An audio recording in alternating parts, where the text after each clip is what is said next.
Welcome to Shravan logics Pannala YouTube channel. I'm Shravan Kumar Pannala అండి, ఒక economics faculty.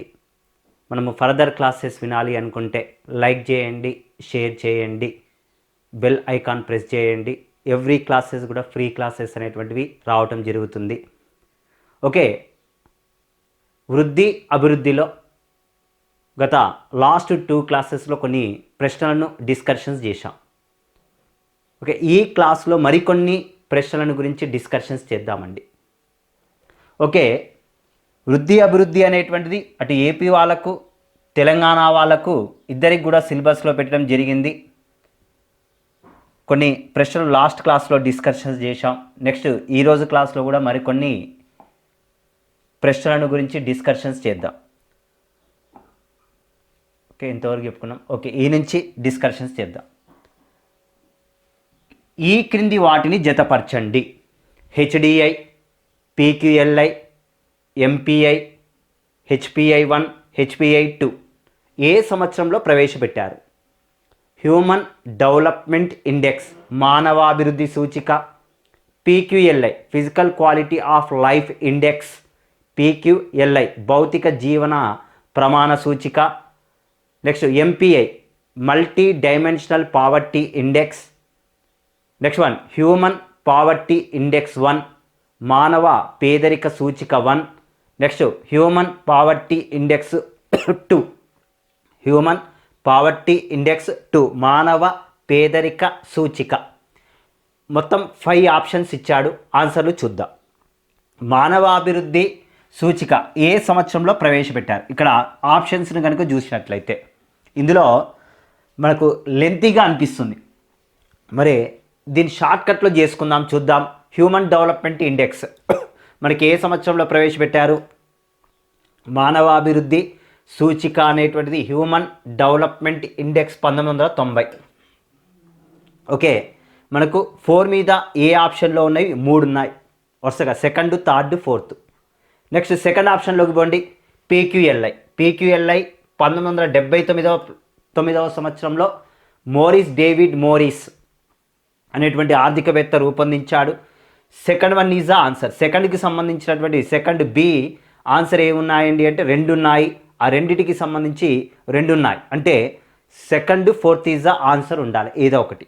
Next multi dimensional poverty index బహుముఖ పేదరిక సూచిక ఏ సంవత్సరంలో ప్రవేశపెట్టడం జరిగిందండి అంటే 2010లో ప్రవేశపెట్టారు. ఇక్కడ కనుక చూసినట్లయితే ఉంటే ఆన్సర్ ఏముండాలి? సెకండ్ అని ఉండాలి, ఫోర్త్ అని ఉండాలి. ఓకే, ఇక్కడ చూస్తే 3లో ఇక్కడ కూడా 3 ఆప్షనే ఉంది. నెక్స్ట్ ఇంకో ఆప్షన్లోకి పోదాం. హ్యూమన్ పావర్టీ ఇండెక్స్ 1 మానవ పేదరిక సూచిక 1997లో ప్రవేశపెట్టారు. 1997లో ప్రవేశపెట్టారు, అంటే 1 ఉండాలి ఆన్సర్. ఇక్కడ 3 ఆప్షన్లో fourth one is the D option. D కనుక చూసినట్లయితే ఫోర్త్ ఉంది, కాదండి.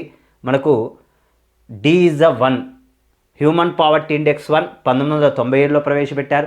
హ్యూమన్ పావర్టీ ఇండెక్స్ 2 1998, అంటే fourth one is the correct answer. Answer ఏదండి అంటే fourth one is the correct answer. Okay, human poverty index 1, human poverty index 2ను రెండింటిని విలీనం చేస్తూ 2010వ సంవత్సరంలో మల్టీ డైమెన్షనల్ పావర్టీ ఇండెక్స్ను ప్రవేశపెట్టడం జరిగిందండి. ఓకే, నెక్స్ట్ మరొక ప్రశ్నలోకి వెళ్దాం. క్రింది వాటిలో సరి అయిన వాటిని గుర్తించండి. ఓకే, ఇన్వర్టెడ్ యు హైపోథీసిస్ అనే సిద్ధాంతంను ప్రతిపాదించింది సైమన్ కుంజినర్స్. ఓకే, నెక్స్ట్ సైమన్ కుంజినర్స్ అభివృద్ధి క్రమంలో 3 దశలు ఉంటాయని వివరణ ఇచ్చాడు. ఏ మాత్రమే కరెక్టు, బి మాత్రమే, ఏ మరియు బి, ఫోర్త్ వన్ ఏది కాదని ఇచ్చాడు. సరి అయినవి, ఇక్కడ చాలామంది స్టూడెంట్స్ ఇవి సరిగా చదువుతారు, సరి కానివి అని కూడా ఇస్తున్నాడు. ప్రశ్న జాగ్రత్తగా చదవండి.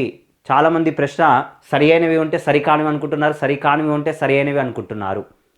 ఓకే, సరి అయినవి ఏవి అని ఇచ్చాడు. ఇన్వర్టెడ్ హైపోథీసిస్ అనేటువంటి సిద్ధాంతాన్ని సైమన్ కుంజినర్స్ అనేటువంటి ఆర్థికవేత్త సిఫారసు చేశాడు.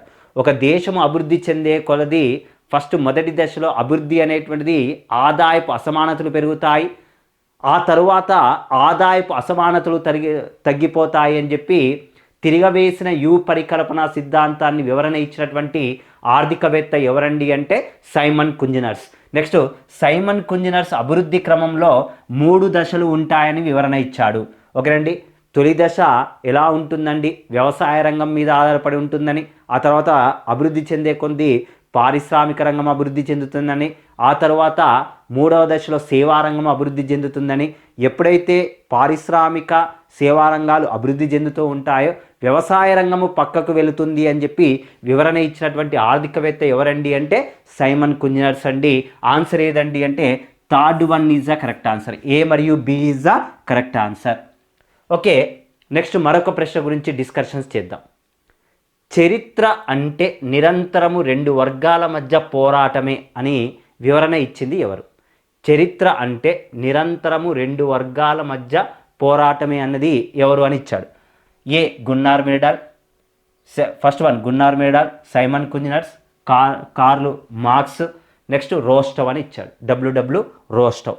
ఓకే, దీనికి సంబంధించిన ఆన్సర్ ఏదండి అంటే కార్ల్ మార్క్ అనేటువంటి ఆర్థికవేత్త. ఓకే, చరిత్ర అంటే 2 వర్గాల మధ్య పోరాటమే, క్లాస్ వార్ ద్వారా వివరణ ఇచ్చాడు. ఇతడు మొత్తము 6 దశలలో వివరణ ఇవ్వటం జరిగిందండి. ఆ 6 దశలు ఏది? ఆదిమ సమాజం, బానిస దశ, భూస్వామ్య దశ, పెట్టుబడిదారి ఆర్థిక వ్యవస్థ, సామ్యవాద దశ, కమ్యూనిజం అని ఇచ్చాడు. మనకు పెట్టుబడిదారి ఆర్థిక వ్యవస్థలో 2 వర్గాల మధ్య అంటే ఎవరెవరు? శ్రామిక వర్గము మరియు పెట్టుబడిదారి వర్గాల మధ్య ఏం జరుగుతుందండి అంటే నిరంతర పోరాటము అనేటువంటిది జరుగుతుంది అని చెప్పి పెట్టుబడిదారి వర్గంలో కార్ల్ మార్క్స్ అభివర్ణించడము జరిగిందండి. ఓకే, నెక్స్ట్ వన్ అండి. మరొక ప్రశ్న గురించి చూద్దాం. క్రింది వానిలో సరి అయినవి ఎంపిక చేయండి. ఇది కూడా ఎవరికి సంబంధించింది? కార్ల్ మార్క్కి సంబంధించినటువంటిదే. ఆదిమ సమాజము, బానిస దశ, భూస్వామ్య దశ, పెట్టుబడిదారి ఆర్థిక వ్యవస్థ, సామ్యవాద దశ, కమ్యూనిజం అని ఇచ్చాడు. ఇవి ఏ దశగా ఉన్నాయి వరుసగా క్రమంలో పేర్చండి అని ఇచ్చాడు. ఇక్కడ గన్ షాట్ అండి. కార్ల్ మార్క్ అభివర్ణించినటువంటి దాంట్లో ఆదిమ సమాజం గురించి ఇచ్చాడు. ఆదిమ సమాజం ఎలా ఉంటుంది? ప్రజలందరూ కూడా సమానంగానే ఉంటారు, నీది నాది అనేటువంటిది తేడా ఉండదు, వచ్చినటువంటి ప్రతిఫలాన్ని ఇద్దరు కూడా సమానంగా తీసుకుంటారు, అదే ఆదిమ సమాజం. తర్వాత 2వ దశ ఎలా ఉంటుందండి అంటే బానిస దశ. ఈ దశలో ప్రజలు కష్టించి పని చేయటం వల్ల మిగులు ఉత్పత్తి వస్తుంది. ఈ మిగులు ఉత్పత్తి ప్రజలు కొంతమంది దోచుకుందామని స్టార్ట్ చేస్తారు. ఇదే మనిషిని దోచుకునేటువంటి మొదటి దశగా బానిస దశను వివరణ ఇచ్చాడు. ఆ తర్వాత 2వ దశగా వివరణ ఇచ్చాడు. ఆ తర్వాత బానిస దశ తర్వాత ఏ దశ ఉందండి అంటే భూస్వామ్య దశ. ఇక్కడ ప్రజలు 2 రకాలుగా విడిపోతారండి. కొంతమంది వ్యవసాయం చేస్తూ రైతాంగంగాను, భూమి మీద పెత్తనం చేస్తూ భూస్వాములుగాను మారిపోతూ ఉంటారు 3వ దశలో. 4వ దశలో ఏమవుతుందండి అంటే కొంతవరకు టెక్నాలజీ పెరగటంతో పరిశ్రమలలో నూతన యంత్రాలను అనేటువంటిది ప్రవేశపెట్టడంతో శ్రామికులు అనేటువంటి వారితోటి ఎక్కువగా పని చేస్తారు, శ్రామికుల సంఖ్యను తగ్గిస్తారు, శ్రామికుల దోపిడీ చేద్దామని చూస్తూ ఉంటారు. ఇదే పెట్టుబడిదారి వర్గము. ఇక్కడ నిరుద్యోగిత రేటు కూడా పెరుగుతుంది అని చెప్పి అభివర్ణించాడండి. ఇక్కడ శ్రామిక వర్గము ఎవరి మీద తిరుగుబాటు చేస్తారండి అంటే శ్రామిక వర్గము అనేటువంటిది ఎవరి మీద తిరుగుబాటు చేస్తుందండి అంటే పెట్టుబడిదారి వర్గం మీద చేసి సామ్యవాద దశలోకి తీసుకొస్తారు. సామ్యవాద దశలో అంటే మొత్తము కూడా రాజ్యం ఆధీనంలోకి వెళ్ళిపోతాయి అని చెప్పి వివరణ ఇస్తాడు. మళ్ళీ చివరి దశ కమ్యూనిజం ఎలా ఉంటుందండి చివరి దశలో అంటే మొత్తం మళ్ళీ నీది నాది అనేటువంటిది లేకుండా ఆదిమ సమాజం వల్ల కమ్యూనిజం కూడా ఉంటుంది. కాకపోతే ఆదిమ సమాజంలో అసలు టెక్నాలజీ అనేటువంటిది ఉండదు, కాకపోతే ఇక్కడ టెక్నాలజీ సాంకేతిక పరిజ్ఞానం అనేటువంటిది ఉంటుంది అని చెప్పి అభివర్ణించాడండి. చూడండి, ఆదిమ సమాజము మొదటి దశ, బానిస దశ 2వ దశ, భూస్వామ్య దశ 3వది, పెట్టుబడిదారి ఆర్థిక వ్యవస్థ 4, సామ్యవాద దశ 5, కమ్యూనిజం 6వ దశ. మొత్తము 6 దశలుగా వివరణ ఇచ్చాడు. ఏదండి? First one is the correct answer చూసుకున్నట్లయితే. ఓకే, నెక్స్ట్ మరొక ప్రశ్న గురించి డిస్కషన్ చేద్దాం. అసంతులిత వృద్ధి సిద్ధాంతమునకు సంబంధించి క్రింది వానిలో సరికానిది ఏది? అసంతులిత వృద్ధి సిద్ధాంతము, అన్బ్యాలెన్స్డ్ థియరీ గురించి వివరణ ఇచ్చాడు. చూద్దాము. అసంతులిత వృద్ధి సిద్ధాంతాన్ని ప్రతిపాదించినటువంటి ఆర్థికవేత్త షుంఫీటర్ అని ఇచ్చాడు. ఈ సిద్ధాంతాన్ని మొదటిగా అమలు చేసినటువంటి దేశం ఇండియా అని ఇచ్చాడు. ఈ సిద్ధాంతాన్ని 2వ పంచవర్ష ప్రణాళికలో అమలు చేశామని ఇచ్చాడు. ఇందులో కనుక చూసుకున్నట్లయితే అసంతులిత అన్బ్యాలెన్స్డ్ థియరీ అనేటువంటిది ప్రతిపాదించినటువంటి ఆర్థికవేత్త షుంఫీటర్ కాదండి, హర్ష్మెన్ అనేటువంటి ఆర్థికవేత్త వివరణ ఇచ్చాడు. వెనుకస్తు ముందస్తు లింకేజెస్, బ్యాక్వర్డ్ లింకేజెస్, ఫార్వర్డ్ లింకేజెస్తో ఇతడు తన యొక్క సిద్ధాంతాన్ని వివరణ ఇవ్వటం జరిగిందండి. ఈ సిద్ధాంతాన్ని మొదటగా అమలు చేసినటువంటి దేశం ఏదండి అంటే రష్యా. మనం ఈ సిద్ధాంతాన్ని 2వ పంచవర్ష ప్రణాళికలో ఉపయోగించాము. ఓకేనండి. 2వ ఇందులో C1 is the correct answer. AB అనేటువంటిది సరికానిది ఇచ్చాడు. AB అనేటువంటిది సరికాదు. కేవలము సరి అయినది ఏదండి అంటే సి మాత్రమే. C1 మాత్రమే సరి అయినది. AB అనేటువంటిది సరికాదు. సి ఆప్షన్ ఉన్నవన్నీ కూడా ఆన్సర్ కావు, ఎలిమినేషన్ చేయొచ్చు. నెక్స్ట్ మరొక ప్రశ్న చూద్దాం. ఈ క్రింది వానిలో సరి అయినవి గుర్తించండి. మొదటి ప్రణాళిక హరాడ్ మరియు డోమర్ నమూనా ఆధారంగా రూపొందించడం జరిగింది. 2వ ప్రణాళికను మహలనోబిస్ నమూనా ఆధారంగా రూపొందించబడింది. 7వ ప్రణాళిక వకీల్ మరియు బ్రహ్మానందము వేతన వస్తువు వ్యూహం నమూనా ఆధారంగా రూపొందించారని 3 ఆప్షన్స్ ఇచ్చాడు. మొదటి పంచవర్ష ప్రణాళిక హరాడ్ మరియు డోమర్ నమూనా ఆధారంగా రూపొందించారు. సరి అయినవి గుర్తించండి అని ఇచ్చాడు. మొదటి పంచవర్ష ప్రణాళికలో ఎవరి యొక్క నమూనాను ఉపయోగించామండి? హరాడ్ మరియు డోమర్. 2వ ప్రణాళికలో PC మహలనోబిస్ యొక్క 4 రంగాల నమూనాను ఉపయోగించాము. 7వ పంచవర్ష ప్రణాళికలో వకీల్ మరియు బ్రహ్మానంద వేతన వస్తువు వ్యూహము నమూనాను ఉపయోగించడం జరిగిందని ఇచ్చాడు. 3 కూడా కరెక్ట్ ఆన్సర్లే. A, B, C is a correct answer. అంటే D is a correct answer. D1 is a correct answer. Exam point of వ్యూలో ఎలిమినేషన్ ప్రాసెస్ నేర్చుకుంటే ఈజీగా ఆన్సర్లు చేయగలుగుతారండి.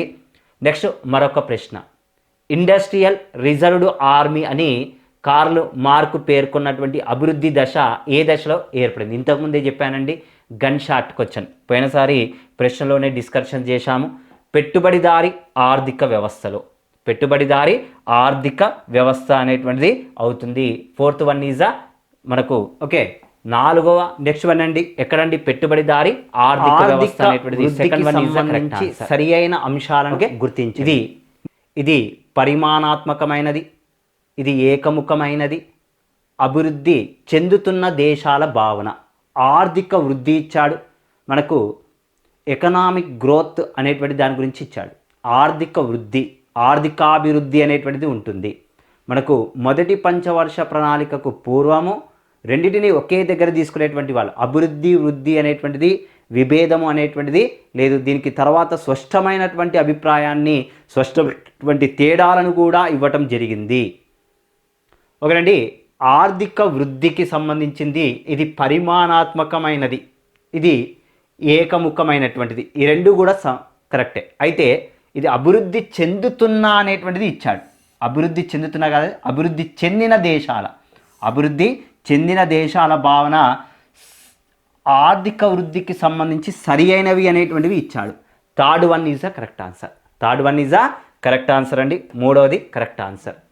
నెక్స్ట్ వన్ అండి, ప్రపంచ బ్యాంకు నివేదిక ప్రకారము, ప్రపంచ అభివృద్ధి నివేదిక 2022 ప్రకారము ఏ వర్గీకరణలో కలదు? భారతదేశం అండి. భారతదేశము, ఇండియా ప్రపంచ నివేదిక ప్రకారము, ప్రపంచ అభివృద్ధి నివేదిక 2022 ప్రకారము ఇండియా ఏ వర్గీకరణలో కలదు? తక్కువ ఆదాయం గల దేశాలు, దిగువ మధ్య ఆదాయం గల దేశాలు, ఎగువ మధ్య ఆదాయం గల దేశాలు, అధిక ఆదాయం గల దేశాలు అని చెప్పి 4 ఆప్షన్స్ ఇవ్వటం జరిగింది. ఇందులో ఆన్సర్ ఏదండి అంటే దిగువ మధ్య ఆదాయం గల దేశం అండి ఇండియా. ఓకేనండి. దిగువ మధ్య ఆదాయం గల విధానంలో ఇండియా అనేటువంటిది ఉందండి. ఇది అమెరికా యొక్క తలసరి ఆదాయాన్ని తీసుకొని రూపొందించడం జరిగింది. ఇండియా ఏ వర్గీకరణల కింద ఉందండి అంటే దిగువ మధ్య ఆదాయం కింద వర్గీకరణలో ఉంది. వాస్తవానికి ఎన్ని రకాలుగా వర్గీకరణ చేస్తారు? 3 రకాలుగా. ఎలా? తక్కువ ఆదాయం గల దేశాలు, మధ్య ఆదాయం గల దేశాలు, అధిక ఆదాయం గల దేశాలు. మధ్య ఆదాయం గల దేశాలను దిగువ మధ్య అని, ఎగువ మధ్య అని వర్గీకరణ చేయడం జరుగుతుంది. ఇండియా ఏ వర్గీకరణలో ఉందండి అంటే దిగువ మధ్య ఆదాయం గల దేశాలలో ఉంది. నెక్స్ట్ మరొక ప్రశ్న గురించి డిస్కషన్ చేద్దాం. ఆర్థిక అభివృద్ధికి అని రాసుకోండి. ఆర్థిక వృద్ధి ఆల్రెడీ వచ్చింది. ఆర్థిక అభివృద్ధికి సంబంధించి క్రింది వానిలో సరి అయిన అంశాలను గుర్తించండి అని ఇచ్చాడు. ఆర్థిక అభివృద్ధికి సంబంధించి కింది వాటికి సరి అయినటువంటి అంశాలను గుర్తించండి. ఇది గుణాత్మకమైనది. నెక్స్ట్ వన్, ఇది బహుముఖమైనది. ఇది అభివృద్ధి చెందుతున్న దేశాలకు వర్తిస్తుంది అని ఇచ్చాడు. 3 ఆప్షన్స్ అనేటువంటివి ఇవ్వటం జరిగింది. ఇందులో కరెక్ట్ అయినవి ఏవి, సరి అయినవి గుర్తించండి అని ఇచ్చాడు. చూసినట్లయితే ఆర్థికాభివృద్ధి అనేటువంటిది వాస్తవానికి ఆర్థికాభివృద్ధి అనేటువంటిది గుణాత్మకమైనటువంటిది. ఇందులో గుణాత్మకమైన మార్పులు అనేటువంటిది ఏంటండి అంటే ఉత్పత్తి పెరుగుదలతో పాటు నిర్మాణాత్మకమైన మార్పులను కూడా చూడాలి. ఆ దేశంలో పంపిణీ అనేటువంటిది, ప్రజా పంపిణీ వ్యవస్థ అనేటువంటిది ఎలా జరుగుతుంది, సంక్షేమమైనటువంటి పథకాలు ఎలా ఉన్నాయి అనేటువంటి అంశాలను మొత్తం కూడా గమనిస్తాము. నెక్స్ట్ ఇది బహుముఖమైనది, కరెక్టేనండి. నెక్స్ట్ అభివృద్ధి చెందుతున్నటువంటి దేశాల యొక్క అభిప్రాయం అంటే ABC is the correct. Okay, ఆర్థికాభివృద్ధికి సంబంధించి క్రింది అంశాలను గుర్తించండి అని ఇచ్చాడు. ABC is the correct answer. Next ఈ క్రింది వానిలో ఆర్థిక వృద్ధికి గల ఆర్థికేతర ఆటంకం ఏది అని ఇచ్చాడు. మార్కెట్ అసంపూర్ణతలు, పేదరికపు విషవలయాలు, మూలధనపు కొరత, సాంఘిక సంస్థలు అనేటువంటివి 4 అంశాలుగా ఇచ్చాడు. 4th వన్ 4 అంశాలు: మార్కెటు అసంపూర్ణతలు, పేదరిక విషవలయాలు, మూలధన కొరత, స్థానిక సంస్థలు అనేటువంటివి ఇవ్వటం జరిగింది. ఈ 3 కూడా ఆర్థిక అంశాలుగా చెప్పొచ్చు. స్థానిక కారణాలు, ఇక్కడ సాంఘిక సంస్థలు అంటే సాంఘిక కారణాలు అంటే ఏంటండి అంటే ఇక్కడ కుటుంబానికి సంబంధించినవి ఉండొచ్చు, మన యొక్క ట్రెడిషనల్ ఒక సాంప్రదాయాలు అనేటువంటివి, ఇదన్నీ కూడా ఆర్థికేతర విధానం కిందికి వస్తాయి. 4th one is the correct answer అండి. ఓకే, 4వది కరెక్ట్ ఆన్సర్గా చెప్పవచ్చు. 4th one is the correct answer. Next మరొక ప్రశ్న చూద్దాం. క్రింది వాటిని జత చేయండి. రచన ఎవరెవరు బుక్ రాశారు? Adam Smith, Amartya Sen, JM Keynes. Okay, Adam Smith రాసినటువంటి ప్రముఖ గ్రంథము పేరు ఏమిటి? అమర్త్య సేన్, జేఎం క్వీన్స్ అనేటువంటి వాళ్ళు రాసినటువంటి పేరు ఏది? ఓకే, అడమ్ స్మిత్ అనేటువంటి ఆర్థికవేత్త రచించినటువంటి ప్రముఖ గ్రంథము the wealth of nation. Okay, first option చూడండి, 3rd, 2nd ఏలో 3 కనపడుతుంది. ఈ రెండిట్లోనే ఆన్సర్ ఉండాలి. Amartya Sen poverty and famine. దాదాపుగా అమర్త్య సేన్ ఒక 20 బుక్కులు రాస్తే దానిలో ప్రముఖమైనటువంటి గ్రంథాలు చాయిస్ ఆఫ్ టెక్నిక్స్ ఒక బుక్ ఉంది. పావర్టీ అండ్ ఫెమిన్స్ అంటే పేదరికము కరువు అనేటువంటి గ్రంథాన్ని కూడా రచించాడు. బి ఈజ్ ద 1 ఉండాలి, బిలో 1 ఉండాలండి.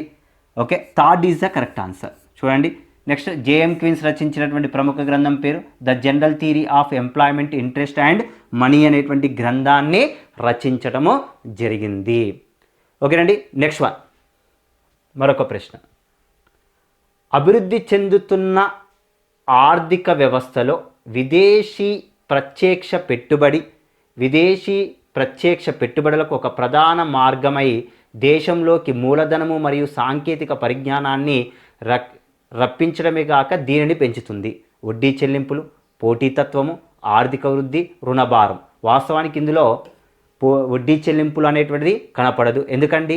విదేశీ పెట్టుబడులు అన్నాడు, ఎఫ్డిఏ ఫారెన్ డైరెక్ట్ ఇన్వెస్ట్మెంట్స్ అనేటువంటి విదేశీ పెట్టుబడులు అనేటువంటివి రావటం వల్ల వడ్డీ చెల్లింపులు అనేటువంటిది ఉండదు. నెక్స్ట్ రుణభారం అనేటువంటిది కాదు. ఇందులో 2 కనపడాయి, పోటీతత్వము, ఆర్థిక వృద్ధి.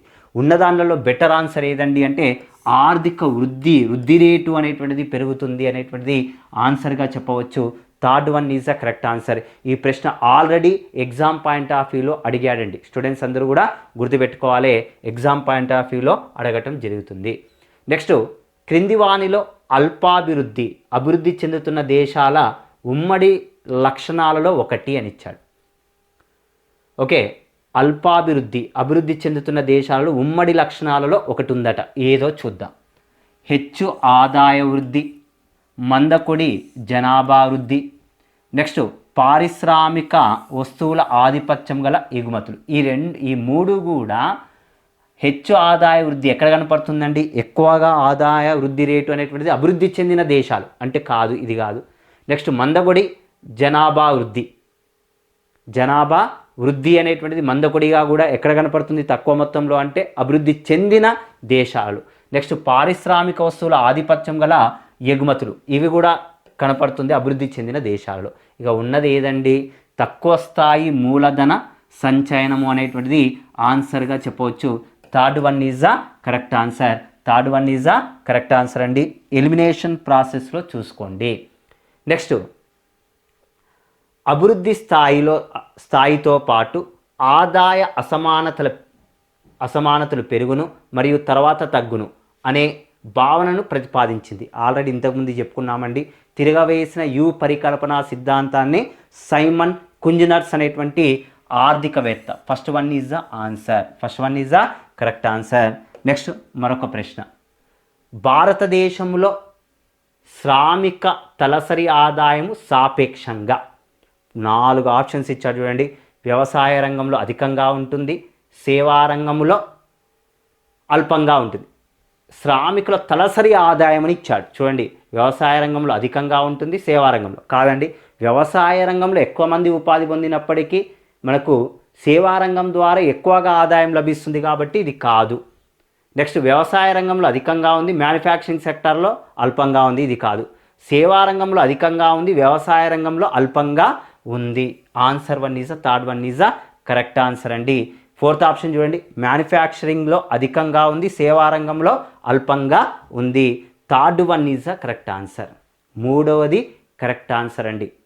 ఓకే స్టూడెంట్స్, నా ఫర్దర్ క్లాసెస్ వినాలి అనుకుంటే శ్రవణ్ లాజిక్స్ పన్నాల అనేటువంటి యూట్యూబ్ ఛానల్ ద్వారా ఫ్రీ క్లాసెస్ అనేటువంటిది వినడానికి ఛాయిస్ ఉంటుంది. నా ఛానల్ను ప్రతి ఒక్క స్టూడెంట్స్ యూజ్ చేసుకోవాలని కోరుతున్నానండి. లైక్ చేయండి, షేర్ చేయండి. ఓకేనండి, బెల్ ఐకాన్ ఒకసారి ప్రెస్ చేయండి. ఫర్దర్ క్లాసెస్ అనేటువంటివి, ఫ్రీ క్లాసెస్ అనేటువంటివి రావటం జరుగుతుంది. నెక్స్ట్ ఇంకా మనకు 4th పార్ట్లో మరికొన్ని చాప్టర్స్ ఉన్నాయి, వాటి గురించి డిస్కషన్స్ చేద్దామండి.